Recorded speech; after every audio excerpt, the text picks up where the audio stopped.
मेरे प्यारे हिंदी के प्रतियोगी छात्रों, हिंदी वागधारा चैनल में आज आपका पुनः हृदय से स्वागत है।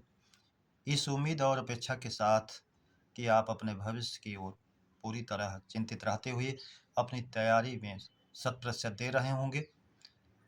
इस हिंदी वागधारा चैनल पर पिछले क्रम में हम लोगों ने अभ्यास 30 तक की श्रृंखलाओं का अध्ययन किया था और उसी क्रम में आगे बढ़ते हुए आज हम लोग अगली श्रृंखला पर चर्चा करेंगे। लेकिन इस उम्मीद और अपेक्षा के साथ कि यदि आपको ये चैनल, इसके प्रश्न अच्छे लगें, बेहतर लगें, तो इसको आप ज़रूर सब्सक्राइब, लाइक और शेयर करें। इस उम्मीद और अपेक्षा के साथ आइए हम अपने श्रृंखला के पहले प्रश्न की शुरुआत करते हैं। प्रश्न नंबर 1, निम्न में दंतोष्ठ वर्ण है, विकल्प ए या बी व सी, ए डी औ।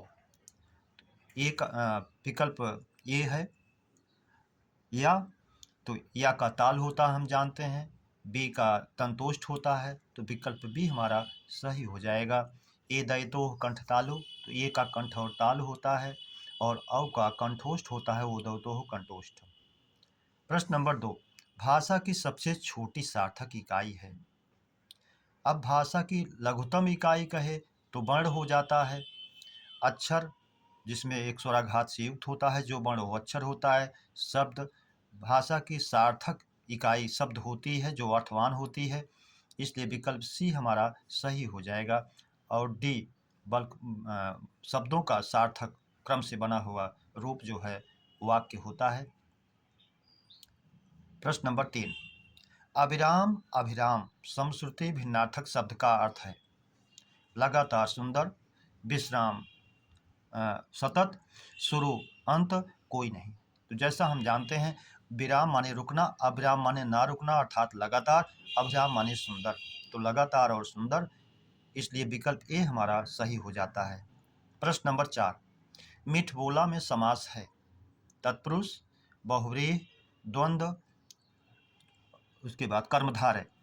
तो जैसा हम जानते हैं, मीठी है बोली जिसकी, तो मीठ बोला हमारा तीसरे अर्थ में जा रहा है, अन्य पदार्थ प्रधान हो रहा है, इसलिए बहुव्रीहि में जाएगा, विकल्प बी हमारा सही हो जाएगा। प्रश्न नंबर 5, बरवै की प्रथम पंक्ति में कितनी मात्राएं होती हैं। तो जैसा हम जानते हैं, बरवै के प्रथम और तृतीय पंक्ति में 12-12 मात्राएं, द्वितीय और चतुर्थ में 7-7 मात्राएं होती हैं। लेकिन ये प्रथम पंक्ति में कितनी मात्राएं, यानी दोनों प्रथम पंक्ति के दोनों चरणों को पूछ रहा है, तो विकल्प ए 12, विकल्प बी 17, विकल्प सी 19, विकल्प डी 21। तो प्रथम पंक्ति की पूरी मात्राओं को पूछ रहा है, इसलिए 12, 7, 19, विकल्प सी हमारा सही हो जाएगा। प्रश्न नंबर 6, जिस पर आक्रमण किया गया हो वाक्यांश का एक शब्द है, ए आक्रांत, बी अनाक्रांत, सी दोनों, डी क्रांत। तो जिस पर आक्रमण किया गया हो आक्रांत, विकल्प ए हमारा सही हो जाएगा। विकल्प बी जिस पर आक्रमण ना किया गया हो उसका वाक्यांश का एक शब्द बनता है अनाक्रांत। कभी कभी इसको पूछता है, कभी इसको पूछता है, इसलिए विकल्प ए हमारा सही हो जाएगा। मनोज्ञ का पर्याय है, जैसा मनोज्ञ का शाब्दिक अर्थ होता है मनोहर, बी आकर्षक, सी सुंदर, तीनों अर्थ होता है, इसलिए ये पूछ रहा है पर्याय है, तो कोई नहीं अशुद्ध त्रुटि हो गया है, विकल्प सभी होना चाहिए था, क्योंकि ये तीनों इसके पर्यायवाची है, इसलिए हमारा विकल्प डी सही हो जाएगा। मनोहर भी इसका अर्थ है, आकर्षक भी है, सुंदर भी है, त्रुटिवश कोई नहीं लिख दिया गया था, सभी होना चाहिए था। प्रश्न नंबर 8, संस्कृत के 4 अध्याय ये रचना किसकी है। ए रामाधारी सिंह दिनकर, बी प्रेमचंद, सी धर्मवीर भारती, डी भारतेंद्र हरिश्चंद्र। तो जैसा हम जानते हैं, संस्कृत के 4 अध्याय ये रचना रामधारी सिंह दिनकर की है, इसलिए विकल्प ए हमारा सही हो जाएगा। प्रश्न नंबर 9, जैसी करनी वैसा फल में सर्वनाम है निश्चयवाचक, प्रश्नवाचक, निजवाचक, संबंधवाचक। तो जैसा कि इस कथन में जैसा वैसा, जैसी वैसी, तो ये जो है एक दूसरे से सर्वनाम दोनों संबंध बता रहे हैं, इसलिए इसमें विकल्प डी सही हो जाएगा, संबंधवाचक सर्वनाम। प्रश्न नंबर 10, आप सर्वनाम किस पुरुष के अंतर्गत आता है। प्रथम पुरुष, बी मध्य पुरुष, सी उत्तम पुरुष, डी किसी में नहीं। तो जैसा हम जानते हैं, तू, तुम और आप ये मध्यम पुरुष के सर्वनाम हैं, इसलिए विकल्प भी हमारा सही हो जाएगा मध्यम पुरुष। अगला प्रश्न है, सुरेश ने महेश को घर बुलाया में मुख्य कर्म है। ए महेश, बी घर, सी सुरेश, डी तीनों। हम जानते हैं कि जो कर्म हमारा क्रिया के पास होता है, जहाँ पर को वाचक चिन्ह हमें कारक चिन्ह नहीं दिखाई देता है, वही मुख्य कर्म होता है हमारा। और जहाँ पर को दिखाई देता है कारक चिन्ह, वो गौण कर्म होता है। तो क्रिया के पास जो को नहीं दिख रहा है वो घर है, इसलिए विकल्प भी हमारा मुख्य कर्म हो जाएगा घर। प्रश्न नंबर 12, राधा अपने भाई से पुस्तक पढ़वाती है में क्रिया है। ए प्रेरणार्थक, बी नामधात, सी पूर्वकालिक, डी अनुकरणात्मक। अनुकरणात्मक जो ध्वनियों का अनुकरण करके बनाई गई हैं, हिनहिनाना, भिनभिनाना, खटखटाना, ये सब अनुकरणात्मक क्रियाएं हैं। पूर्वकालिक क्रिया जब कर्ता एक कार्य समाप्त करके दूसरा शुरू करता है तो पहले होने वाली क्रिया को पूर्वकालिक क्रिया कहते हैं। जैसे वह पढ़कर भोजन किया, तो पढ़ने का काम पहले किया। नाम धातु क्रिया जो संज्ञा सर्वनाम विशेषण से बनाई जाती हैं, वो नाम धातु क्रियाएं होती हैं। प्रेरणार्थक क्रिया जब कर्ता स्वयं कार्य ना करके दूसरे से करवाता है तो प्रेरणार्थक होती है। राधा अपने भाई से पुस्तक पढ़वाती है, खुद ना पढ़ करके दूसरे से पढ़वा रही है, इसलिए प्रेरणार्थक क्रिया हो जाएगा विकल्प ए।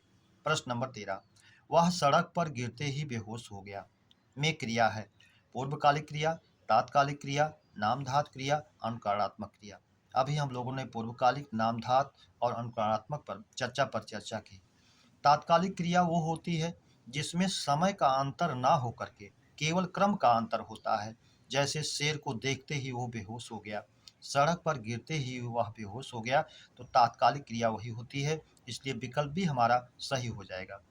प्रश्न नंबर 14, मुद्रा का अनेकार्थी है। ए सिक्का, बी मुहर, सी अंगूठी, डी सभी। तो मुद्रा के अनेकार्थी में हम जानते हैं सिक्का, जिसका अनेकार्थी होता है सिक्का, मोहर, अंगूठी, छापा, चिन्ह, आकृति, ये सब मुद्रा के अनेकार्थी हैं। तो सिक्का, मोहर, अंगूठी भी उसी में से है, इसलिए विकल्प डी हमारा सही हो जाएगा सभी। प्रश्न नंबर 15, शुद्ध वर्तनी का शब्द है। ए आशीर्वाद, बी आशीष, सी शिरोधार्य, डी सभी। तो शुद्ध वर्तनी का शब्द जो है आशीर्वाद भी सही है, आशीष भी सही है, शिरोधार्य भी सही है, इसलिए विकल्प डी हमारा सही हो जाएगा सभी। प्रश्न नंबर 16, तद्भव तत्सम का अशुद्ध युग्म है। पहला विकल्प है उलाहना, उपालंब, सही है। बी हीरा, हीरक, सही है। सी पोथी, पुस्तक, सही है। डी नाई, नाव। तो ये एक दूसरे के पर्याय जैसे हैं, तत्सम नहीं है। यदि नाई का नापित होता तो यह भी सही होता, इसलिए विकल्प डी हमारा अशुद्ध है।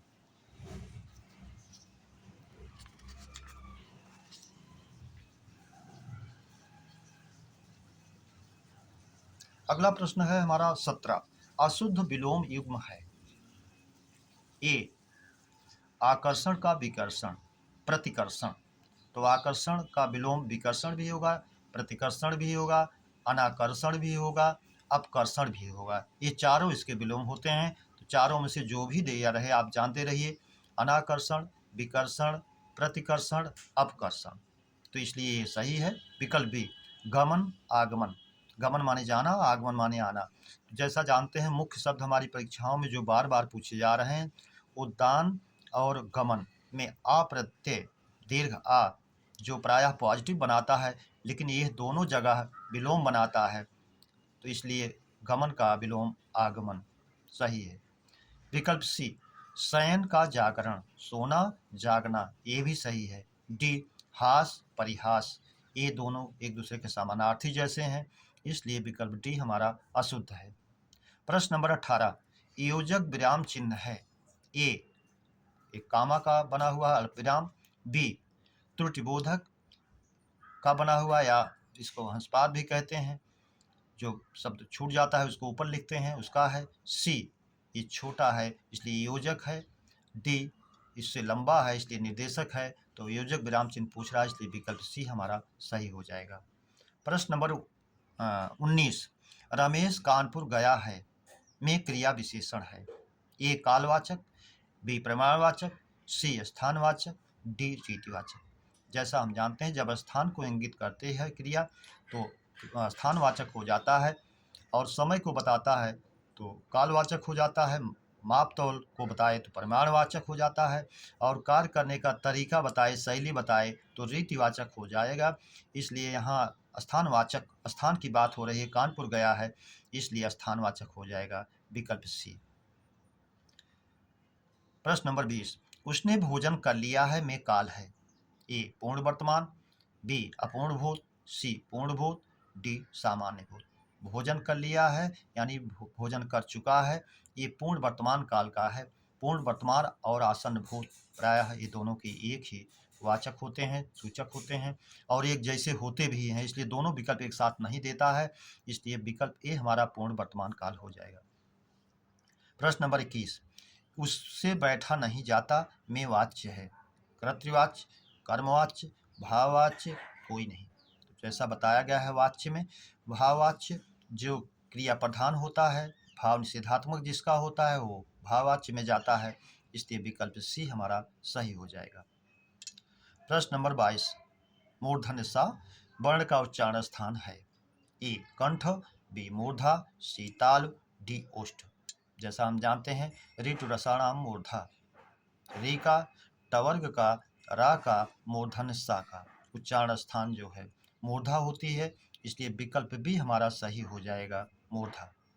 प्रश्न नंबर 23, ध्वनि का लिखित रूप है। ए वर्ण, बी शब्द, सी पद, डी वाक्य। तो जब वर्ण का मौखिक रूप होता है तो ध्वनि होती है, ध्वनि का लिखित रूप होता है तो वर्ण होते हैं, इसलिए विकल्प हमारा सही हो जाएगा वर्ण।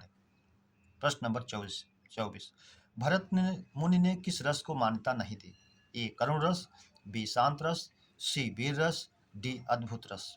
तो भरत मुनि ने जिस समय कोई मनोरंजन का साधन नहीं दिया था और उन्होंने नाटक लिखा मनोरंजन के लिए, तो उसमें उन्होंने शांत रस को मान्यता इसलिए नहीं दी, लोग यहाँ प्रसन्न होने के लिए आएंगे, मनोरंजन के लिए आएंगे, गमी मनाने के लिए नहीं आएंगे, इसीलिए उन्होंने शांत रस को मान्यता नहीं दी, शेष 8 रसों को उन्होंने मान्यता दिया था, इसलिए विकल्प भी सही हो जाएगा जिसको मान्यता उन्होंने नहीं दिया।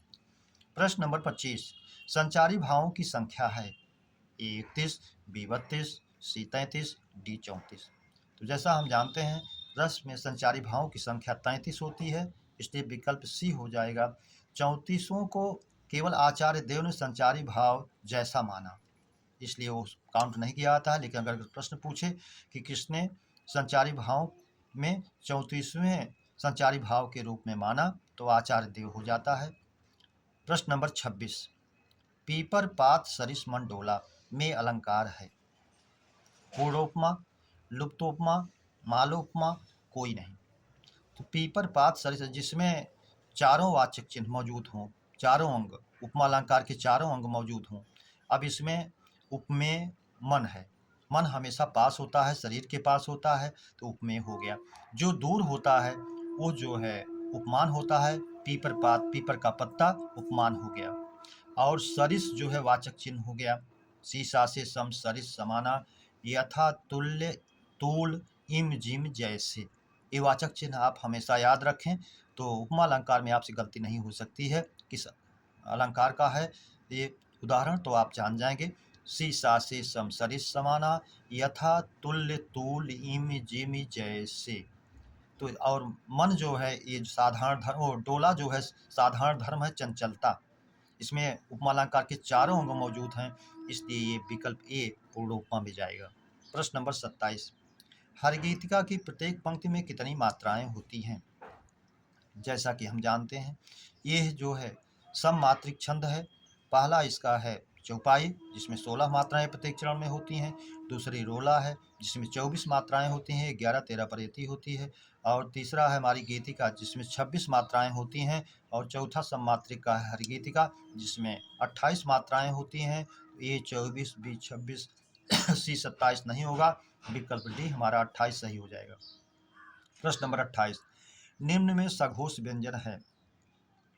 तो सघोष व्यंजन और अघोष प्राय परीक्षाओं में पूछता है। अघोष में हम जानते हैं किसी भी वर्ग का पहला दूसरा प्लस तीनों सा आते हैं, और उसके बाद जो बचते हैं वो जो है सघोष में जाते हैं। तो पा अघोष है, टा अघोष है, दा पहला दूसरा नहीं है, इसलिए विकल्प सी सही हो जाएगा।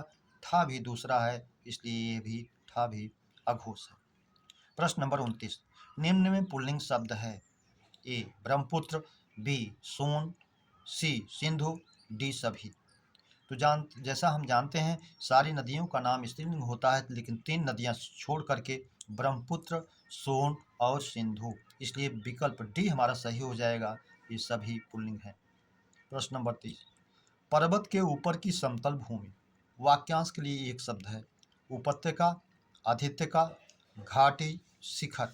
तो उपत्यका पर्वत के नीचे की समतल भूमि, ये नहीं है। बी पर्वत के ऊपर की समतल भूमि, ये सही हो जाएगा। सी घाटी, दो पर्वतों के बीच की भूमि को घाटी कहते हैं। शिखर उसकी चोटी को कहेंगे, इसलिए ये भी नहीं है। तो विकल्प भी हमारा सही हो जाएगा, आधित्यका। मेरे प्यारे बच्चों, आज इस श्रृंखला के प्रश्नों पर हम लोगों ने चर्चा पर चर्चा की। उम्मीद करता हूँ इस चर्चा पर चर्चा आपको अवश्य अच्छी लगी होगी, और यदि ऐसा है तो आप इसे सब्सक्राइब, लाइक और शेयर करें। अगली श्रृंखला के मिलने तक आप सभी को हृदय से धन्यवाद। इस शुभकामना के साथ अपने भविष्य को उज्जवल बनाएं, आगे बढ़ें। धन्यवाद। जय हिंद, जय भारत।